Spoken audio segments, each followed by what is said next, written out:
जय श्री राम दोस्तों। आज के इस ज्योतिष कार्यक्रम में इस राशि के सभी जातकों का श्री काल भैरव धाम में हार्दिक स्वागत करते हैं, हृदय से अभिनंदन करते हैं।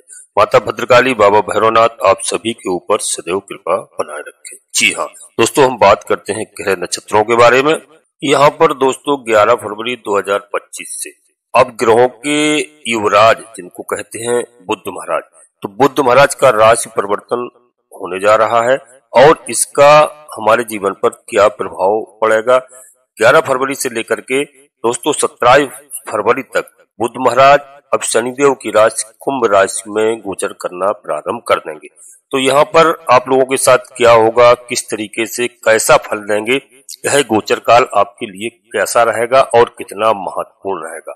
और दोस्तों यहीं पर हम आपको बता दें कि आगे चल करके 12 फरवरी से यानी ग्रहों के राजा सूर्यदेव भगवान भी अपना राशि परिवर्तन करेंगे। 12 फरवरी को लगभग रात्रि के 2:14 से कुंभ राशि में चले जाएंगे। तो यह आपके जीवन पर क्या प्रभाव पड़ेगा, इससे दोस्तों बड़ी समझने की आवश्यकता है और वीडियो बिल्कुल मन लगाकर अंत तक देखने का प्रयास करना। यहीं पर शनिदेव महाराज पहले से ही कुंभ राशि में गोचर कर रहे हैं और जिसकी वजह से व्यापार का योग निर्माण होने जा रहा है। बुध भी जैसे ही 11 तारीख को आएंगे और कुंभ राशि में गोचरण का प्रारंभ होगा, वहीं पर जब 12 तारीख को सूर्य भगवान यानी ग्रहों के राजा आ जाएंगे तो यहाँ पर बुधादित्य राजयोग बनेगा और दोस्तों यह त्रिग्रही योग का भी निर्माण हो जाएगा। यहाँ पर बुध महाराज मंगल से भी दृष्ट रहने वाले हैं। तो दोस्तों यहाँ पर देखा जाए यह कुछ ग्रह स्थिति ऐसी बनने वाली है और यहाँ पर थोड़ा सा आपको सोचने की आवश्यकता है, गहराई से समझने की आवश्यकता है, क्योंकि धनिष्ठा, सदभिषा और पूर्वा भाद्रपद इन तीनों नक्षत्रों से बुध महाराज इन 17 से 18 दिनों में गोचर भी करेंगे। पीछे क्या कारण है इसका और भी हम इस बात को जानने का प्रयास करते हैं।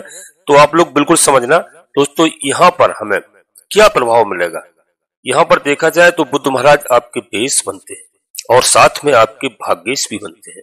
और इस राशि के सभी जातकों के लिए बता दूं, आपके पंचम भाव में गोचर करेंगे। तो यह बुध का गोचर काल आपके जीवन में कहा जाए तो एक ऐसा समय है जो कि वो पुरानी स्थितियों को बदल करके रखने वाले हैं। यानी आप अपने जीवन में यदि बहुत सारी स्थितियों से परेशान हो गए थे या परेशान रह रहे थे दोस्तों, तो वहां पर बुध महाराज इस समय जो युवराज कहते हैं जिनको, आपके कर्मों को बनाते हुए हमें दिखाई दे रहे हैं। जी हाँ, आपके जीवन में कई गुना बेहतर फल आपको देने वाले हैं, बहुत अच्छा परिणाम आपको देने वाले हैं। और वह काम किसके लिए, आप बहुत प्रयास कर चुके होंगे, बहुत कुछ कोशिशें कर चुके होंगे, परंतु जो कार्य हो नहीं रहे थे। मित्रों इस समय बुध की जो स्थिति बनने जा रही है, इससे आपके काम बनते हुए दिखाई दे रहे हैं यहाँ पर। और दोस्तों आपके जीवन में यदि किसी स्थिति से आप बहुत ज्यादा परेशान थे तो यह स्थिति बिल्कुल अब अच्छी बनती हुई दिखाई दे रही है। परिवार में सुख चैन शांति दिखाई दे रही है और कई चीजों में यहाँ सुधार होता हुआ दिखाई दे रहा है। और यहाँ पर सूर्यदेव भगवान भी आ रहे हैं। तो जहाँ पर दोस्तों राजा और युवराज दोनों आपकी मदद करने के लिए तत्पर तैयार हो, फिर आप देखिए कि आपकी स्थिति बहुत अच्छी होगी। यदि आप विदेश जाना चाहते हैं, विदेश में पढ़ाई करने जाना चाहते हैं, विदेश में नौकरी के लिए जाना चाहते हैं या विदेश में यात्रा करना चाहते हैं या विदेश से जुड़े हुए कोई भी कार्य करना चाहते हैं, चाहे वह व्यापार हो, चाहे बिजनेस हो, चाहे शिक्षा हो, चाहे नौकरी हो, तो यहाँ पर आपको बहुत बड़ा लाभ मिलता हुआ हमें दिखाई दे रहा है। साथ में दोस्तों आपके आय के भाव से भी संबंध बनाएंगे, जिससे आय के साधन आपके नए रास्ते आय के खुलते हुए दिखाई दे रहे हैं। निश्चित तौर पर आय का स्रोत बनता हुआ दिखाई दे रहा है। यदि कोई हमारा भाई बहन अब तक नौकरी की तलाश में था और उसको रोटी रोजगार नहीं मिल रहा था, नौकरी नहीं मिल रही थी, तो दोस्तों समझ लीजिए कि अब कहीं ना कहीं आपको रोजी रोटी मिलने वाली है। चाहे आप प्राइवेट जॉब करते हो, चाहे गवर्नमेंट की जॉब की तैयारी कर रहे हो, यदि आपने कहीं एग्जाम भी दिया है, कोई परीक्षा दिया है, तो रिजल्ट आपके पक्ष में आने वाला है। यहाँ आपकी बुद्धि का विकास होगा और आपके बच्चों परिवार के बुद्धि का विकास होगा। बुधदेव महाराज इस समय किस्मत के द्वार खोलने वाले हैं। जी हाँ, इस राशि के सभी जातकों के लिए दोस्तों मैं वीडियो में आगे बढ़ने से पहले सभी से एक छोटा सा अनुरोध करते हैं कि श्री काल भैरवधाम चैनल में यदि पहली बार आए हैं तो चैनल को सब्सक्राइब अवश्य कर लीजिए, बाबा भैरवनाथ का आशीर्वाद प्राप्त करिए और एक छोटा सा प्यारा सा लाइक करें, जिससे हमारा मनोबल बढ़ता है। आपको कहीं पर 1 रुपए खर्च नहीं होता है। और दोस्तों, कमेंट्स बॉक्स में मैं हमेशा सलाह देता हूं, मेरी इस बात को आप लोग अवश्य मानना कि सबसे पहले अपनी कुलदेवी को आप याद करिए, अपने कुलदेवता को याद करिए और दोस्तों अपने इष्ट देवता को। यदि आप नहीं जानते हैं कुलदेवी कुलदेवता को कि कौन आपके कुलदेवी कुलदेवता है, अपने माता पिता से, अपने बुजुर्गों से, अपने भाई बहनों से पूछिए, उनकी जानकारी कीजिए। इसके बाद भी यदि आपको पता नहीं चलता, आप कहीं बाहर रह रहे हैं, परदेश में रह रहे हैं, तो प्रातः काल उठ करके अपने माता पिता को प्रणाम करते हो वैसे ही कुलदेवी और कुलदेवता को स्मरण करना बिल्कुल सीख लें, जिससे कई कार्य बनते हैं दोस्तों और वह आपसे प्रसन्न रहते हैं। लोग भूल चुके हैं तो हमने बताया अपने इष्ट देवता को याद करिए। इसके बाद बाबा भैरवनाथ कृपा करो, शनिदेव महाराज कृपा करो, हनुमान जी महाराज कृपा करो, माता भद्रकाली कृपा करो। जो भी देव आपको प्रिय लगे उनको मन में स्मरण करते हुए 1 बार नहीं कम से कम 3 बार अवश्य लगे दोस्तों। और वीडियो आपको लाभप्रद हो, अच्छी लगे, अपने मित्रों को, सगे संबंधियों को अवश्य शेयर करें। और दोस्तों, वीडियो चंद्र राशि पर आधारित है। यदि आपको अपनी चंद्र राशि मालूम नहीं है, फिर आप प्रचलित नाम के आधार पर देख करके वीडियो का पूरा लाभ प्राप्त करें निश्चित तौर से। और एक बात अवश्य सलाह दूंगा कि अपनी जन्म कुंडली का विश्लेषण किसी योग ज्योतिषी से अवश्य समय समय पर कराते रहे, क्योंकि जन्म कुंडली के हिसाब से यदि हम लोग कार्य करते हैं तो हमें सटीक निर्णय लेने में कोई असुविधा नहीं होती। बड़ा निर्णय लेने के लिए हमें सोचना नहीं पड़ता है। कोई हमारा ग्रह यदि हमारा खराब चल रहा है, कोई विशेष परिस्थिति में है, तो हम उसकी पूजा अर्चना करने के बाद में उनको प्रसन्न करते हैं और दोस्तों वह ग्रह हमारी मदद करते हैं। तो इसमें बिल्कुल संकोच की बात नहीं है। उपाय हर चीज का है, हर समस्या का समाधान है। हमारी बात को आप समझ रहे होंगे। अब दोस्तों, वीडियो में आगे हम बढ़ते हैं और यहाँ पर बताएं कि आपके जीवन में एक ऐसा बदलाव होने वाला है जिसको आप सोच नहीं रहे थे और इस समय आपको कहीं ना कहीं धर्म के प्रति रुचि बढ़ने वाली है निश्चित तौर पर।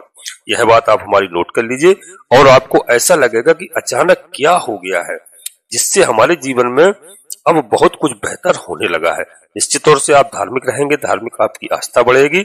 और दोस्तों, मैं निश्चित तौर पर कह रहा हूं कि आप कहीं धार्मिक स्थान पर घूमने का कार्यक्रम भी बना सकते हैं और अपने परिवार के साथ आप पूरा लुत्फ उठा सकते हैं। यह आपके जीवन में बहुत बेहतर होने वाला है। इसके अलावा जो मैंने बताया, अपने भाइयों के लिए, विद्यार्थियों के लिए, बहनों के लिए यह बहुत ही श्रेष्ठ उत्तम समय है और श्रेष्ठ स्थिति बनने वाली है विद्यार्थियों के जीवन में। इस समय यह महसूस होगा कि बुद्धि विवेक उनका कार्य करेगा, क्योंकि बुद्ध महाराज का राज परिवर्तन है, युवराज कहते हैं, और बुद्धि विवेक आपका बढ़ेगा। इस समय आपको महसूस होगा कि हम जो मेहनत पहले कर चुके हैं उस मेहनत का फल आज हमें मिलने जा रहा है। यानी मान लीजिए कि लॉटरी खुलने वाली है। और दोस्तों, एक बात अवश्य बता दें आपको, यदि जो लोग लॉटरी, जुआ, सट्टा, शेयर मार्केट इत्यादि से संबंध रखते हैं या वहां पर कोई काम करते हैं उससे मिला जुला हुआ, तो उनके लिए भी ये लाभ देने वाला समय रहने वाला है। और साथ में अचानक धन प्राप्त की योग बन रहे हैं, ऐसा संयोग बन रहा है। तो बुद्ध का कुछ ऐसा प्रभाव हमें देखने को मिलेगा। परंतु इसमें ध्यान रखने की दोस्तों एक बात है कि यह आप हमेशा ध्यान रखना, और मैं हमेशा कहता हूं कि दोस्तों यहाँ पर और गोचर के आधार पर कोई भी निर्णय लेना बिल्कुल भी सही नहीं होता है। यदि आप पूरा निर्णय ले में एकदम गोचर के हिसाब से, तो यह बात मैंने आपको हमेशा बताया, अभी भी बताया। अब जन्म कुंडली का विश्लेषण कराने के बाद आप पूरा निर्णय लें, कोई संकोच की बात नहीं है।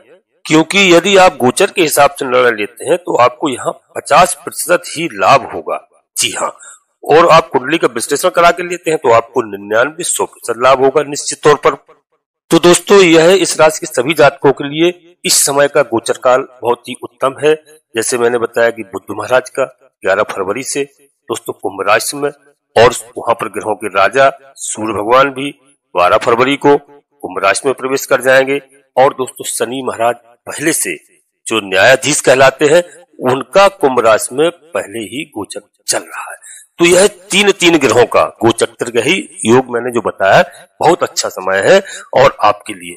और शनिदेव महाराज का यह गोचर काल आपको बता दूं दोस्तों, 29 मार्च को रात्रि के 8:15 तक इसी राशि में रहेगा और इसके बाद मीन राशि में प्रवेश कर जाएंगे। और दोस्तों यह बहुत अच्छा समय है। तो इस समय हम आपसे कहेंगे कि आपको इस समय तीनों देवों की आराधना करना चाहिए, आपके लिए बहुत लाभकारी होगा। वह आराधना के लिए मैं आपको कुछ थोड़े बहुत उपाय अवश्य बताऊंगा कि यहाँ पर आपको क्या करना है। बुद्ध महाराज को प्रसन्न करने के लिए आपको गणपति भगवान की आराधना करना चाहिए, गणेश जी महाराज की आराधना करिए।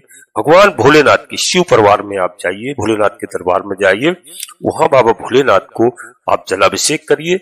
यदि आपसे हो सकता है जलाभिषेक तो कर ही सकते हैं, बहुत ज्यादा नहीं कर सकते हैं, इसके हम कई उपाय आपको बताए, कई वीडियो में बताए हैं। और वहां पर गणपति भगवान की, गणेश जी महाराज की आप बिल्कुल धुआं उनको अर्पित कीजिए। वहां पर माता पार्वती विराजमान है, उनको जलाभिषेक कीजिए। और दोस्तों वहां पर कार्तिकेय महाराज हैं, शेषनाग महाराज हैं, नंदी महाराज हैं, तो आप गणपति महाराज की आराधना कर सकते हैं, शिव परिवार की आराधना करें। पहला पॉइंट नोट करिए। दूसरा पॉइंट दोस्तों, सूर्यदेव भगवान को यानी ग्रहों के राजा, उनको प्रसन्न करने के लिए आपको मैं छोटा सा ही उपाय बताऊंगा, ज्यादा नहीं बताऊंगा क्योंकि फिर आप उलझ जाएंगे। तो आपको क्या करना है, सूर्यदेव भगवान के लिए सर्वप्रथम आपको प्रातः काल सूर्यदेव के निकलने से पूर्व आपको बिस्तर छोड़ना है। यह बात आप नोट कर लीजिए। सूर्योदय के पहले जागना प्रारंभ कर दीजिए। बेशक जागने के बाद आप बैठे रहें और प्रातः स्नान करने के बाद में 1 लोटा जल सूर्यदेव भगवान को आप अर्पित कीजिए, थोड़ा मिष्टान डाल करके। यह कोई बहुत बड़ा उपाय नहीं है, ये नित्य प्रतिदिन कर सकते हैं। जी हाँ। और शनिदेव महाराज को प्रसन्न करने के लिए आपको मैंने उनके लिए भी कई बार बताया है। शनिदेव महाराज को आप शनिवार के दिन सरसों के तेल से अभिषेक करिए। मौका लगे शनिदेव महाराज का मंदिर मिले आप वहां जाइए, शनि चालीसा का पाठ करिए। यदि वहां भी नहीं जा सकते हैं तो घर में कोई भी शनिदेव महाराज की प्रतिमा लेकर के आते हैं, और आते हैं, हर घर में आते हैं निश्चित तौर पर, कहीं हो हर शहर में आते हैं। तो आप शनिदेव महाराज का घर पर सरसों के तेल से आप अभिषेक करिए। अपनी सामर्थ्य के अनुसार दान दक्षिणा दीजिए, जो आपकी सामर्थ्य हो, इसमें हम कुछ नहीं कहेंगे। और दोस्तों काले कुत्ते को भोजन कराना सीख लीजिए। कम से कम सरसों के तेल में बना हुआ पराठा, चुपड़ी हुई रोटी आप अवश्य खिलाएं काले कुत्ते को। यदि काला कुत्ता आपको नहीं मिलता है फिर आप किसी भी रंग के कुत्ते को खिला सकते हैं। जी हाँ, इस बात को आप ध्यान रखिए। और गौ माता को प्रतिदिन आप कच्ची लोई के साथ 1 रोटी अवश्य खिलाइए। जी हाँ दोस्तों, हमारी बात को आप समझ रहे होंगे, बहुत कठिन नहीं है। और शनिवार के दिन देवालय में, कहीं भी शिवालय हो, देवालय हो, कोई मंदिर हो, तो वहां पर शनिवार के दिन पीपल के वृक्ष के नीचे 1 सरसों के तेल का दीपक आप अवश्य रखवाएं। जी हाँ। और दोस्तों 1 घी का दीपक तुलसी माता के पास रखें, निश्चित तौर पर अच्छा वाला घी। यह नहीं करना है कि लोग मार्केट से कुछ की ये तो पूजा वाला घी है, देखते हो उसमें क्या है, वह तो महा बेकार है। उससे तो अच्छा आप सरसों के तेल का दीपक रखें, वह ज्यादा उचित है। लोगों से सुनते हैं, कई लोगों से कहते हैं कि बाजार गए थे, मार्केट गए थे, तो वहां से पूजा वाला घी ले आए। और पूजा वाला घी कौन सा है, वो तो निश्चित तौर पर उसमें बहुत गंदा है, उसको तो आप नहीं खा सकते हैं। तो तुलसी माता के यहाँ कैसे दीपक रख सकते हैं, भगवान के पूजा घर में कैसे रख सकते हैं, मैं उसके पक्ष में नहीं हूं। इसमें आपको बुरा लगे, आपको बेशक लग जाए, उससे अच्छा सरसों का तेल का दीपक है, या शुद्ध घी की व्यवस्था करिए। 1 दीपक अवश्य रखिए आप ठाकुर जी के यहाँ, अपनी तुलसी महारानी के यहाँ। आप देखिए जीवन में कितना बड़ा बदलाव होता है। तो यहाँ पर कोई टेंशन की आवश्यकता नहीं है। यह उपाय जो मैंने बताए हैं यह साधारण से उपाय हैं और सभी लोगों को करना चाहिए। हम जानते हैं कि घर में सुख, चैन, शांति, खुशहाली रहेगी, कोई भी समस्या नहीं आ सकती है आपके जीवन में। तो दोस्तों यह आपको गणपति भगवान की आराधना करना है और बहुत बढ़िया समय रहने वाला है, आपके लिए उत्तम समय रहने वाला। अब दोस्तों ग्रह नक्षत्रों के अच्छे परिणाम आपको देखने को मिलने वाले हैं। अब हम कुछ ग्रह नक्षत्रों के बारे में आपको बता दें, यदि आपके पास समय हो वीडियो को अंत तक रहना, हमारी बात को समझना। जैसे स्टार्टिंग में मैंने चर्चा की है ग्रह नक्षत्रों की, तो कुछ लोग नहीं सुनते हैं, पूरी वीडियो नहीं देखते हैं। तो दोस्तों यहाँ पर आप थोड़ा सा और प्रतीक्षा कीजिए और यहाँ पर हम आपको बताएं कि आपको कंफ्यूजन कहीं नहीं रहेगा नक्षत्रों के बारे में। दोस्तों पहले हम मंगल का बताते हैं, मंगल, फिर राहु का और देवगुरु बृहस्पति का। तो मंगल के नक्षत्र के 2 चरण हैं मित्रों यहाँ पर, राहु के नक्षत्र के 4 चरण रहेंगे और देवगुरु बृहस्पति के नक्षत्र के 3 चरण रहेंगे, जिसमें बुध महाराज गोचर करेंगे। तो लगभग 17 से 18 दिनों का यह समय है। 18 दिन मान के चलते हैं तो लगभग 1 चरण में 2 दिन का हो गया। तो दोस्तों स्टार्टिंग में 4 दिन जब मंगल के नक्षत्र में होंगे उस समय विशेष रूप से आपको सावधान रहना होगा, वहां पर आपको जल्दबाजी में कोई काम नहीं करना होगा। इसके अलावा यहाँ पर जब 4 दिनों के बाद लगभग 16 तारीख से आ जाएंगे कहां पर, राहु महाराज के नक्षत्र में बुध महाराज। तो यह 8 दिनों तक है जो राहु के नक्षत्र में, तो लगभग 23 तारीख तक रहेंगे। यह समय बहुत अच्छा आपके लिए रहने वाला है और दोस्तों विशेष रूप से आपको अच्छे फल की प्राप्ति होगी। फिर देवगुरु बृहस्पति के नक्षत्र में आ जाएंगे, यहाँ पर मध्यम स्थिति आपकी रहने वाली है। तो आपको दोस्तों जो भी काम करना है तो कोशिश करिए कि जब राहु के नक्षत्र में हो लगभग 16 तारीख से, तो दोस्तों उस समय आपको उस कार्य को करना है और अपना काम करते रहिए। आपको बेहतर बहुत अच्छे परिणाम मिलेंगे। वो मैंने आराधना के लिए बता दिया है, गणेश जी महाराज की, भगवान भोलेनाथ के परिवार के साथ सूर्यदेव भगवान की आराधना करिए। आपके जीवन में बहुत उत्तम, बहुत कुछ अच्छा होने वाला है। घर में सुख चैन शांति मिलेगी। दोस्तों अब हम वीडियो के अंत में फिर आपसे पुनः एक बार अनुरोध करते हैं कि श्री काल भैरव धाम चैनल में पहली बार आए हैं तो चैनल को सब्सक्राइब अवश्य करिए, बाबा भैरवनाथ का आशीर्वाद प्राप्त करिए, एक छोटा सा प्यारा सा लाइक करिए जिससे हमारा मनोबल बढ़ता है। और दोस्तों कमेंट्स बॉक्स में पूरी भक्ति भाव के साथ सर्वप्रथम अपनी कुल देवी को याद करें, अपने कुल देवता को, अपने इष्ट देवता को। इसके बाद माता भद्रकाली कृपा करो, बाबा भैरवनाथ कृपा करो, हनुमान जी महाराज करो कृपा करो, शनिदेव महाराज कृपा करो। जो भी देव आपको प्रिय लगे उनको मन में स्मरण करते हुए एक बार नहीं कम से कम 3 बार अवश्य लिखें। मैं विश्वास के साथ कहता हूँ कि आपकी कुल देवी माता भद्रकाली, बाबा भैरवनाथ आपके सभी मनोरथ पूर्ण करेंगे। जी हाँ दोस्तों, नोटिफिकेशन के बेल को दबा करके सिलेक्ट ऑल अवश्य कर लें जिससे हमारी आने वाली वीडियो आपको समय से प्राप्त हो सके और आप सभी लोग परिवार के साथ स्वस्थ रहें, खुश रहें, मस्त रहें। धन्यवाद दोस्तों। जय माता भद्रकाली, कृपा करो।